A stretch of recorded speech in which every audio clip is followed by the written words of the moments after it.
السلام علیکم ورحمۃ اللہ دوستو، آپ دیکھ رہے ہیں ٹی ایل پی تیز نیوز۔ اس وقت کی ایک بہت ہی بڑی اور اہم خبر سے آپ کو آگاہ کریں کہ قبلہ امیر المجاہدین شیخ الحدیث و تفسیر حضرت علامہ حافظ سعد حسین رضوی صاحب کے جو صاحبزادے ہیں، انہوں نے چولستان کا جو دورہ ہے اس کا سفر جاری کر دیا ہے۔ جی ناظرین، آپ کو بتاتا چلوں کہ گزشتہ کئی دنوں سے جو ہے وہ چولستان کے اندر پانی کی بہت ہی زیادہ جو ہے وہ کمی محسوس کی جا رہی ہے، اور وہاں پر جو ہے وہ جانور اور انسان جو ہے وہ پیاس سے تڑپ کر جو ہے وہ جاں بحق ہو رہے ہیں۔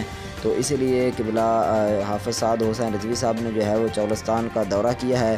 تو کل حافظ سعد حسین رضوی صاحب کا جو جلسہ تھا بہاولپور، اس جلسے کے بعد آج جو 22 مئی کا دن ہے، آج حافظ سعد حسین رضوی صاحب نے جو ہے وہ چولستان کا جو سفر ہے اس کا آغاز کر دیا ہے۔ ابھی آپ یہ سکرین پر دیکھ رہے ہیں ویڈیو بھی کہ حافظ سعد حسین رضوی صاحب جو ہے وہ اس کی طرف چولستان کی طرف جو ہے وہ روانہ ہو چکے ہیں۔ ناظرین، یہ تھی اس وقت کی تازہ ترین اپڈیٹ۔ مزید اس طرح کی خبروں کے لیے دیکھتے رہیں ٹی ایل پی تیز نیوز۔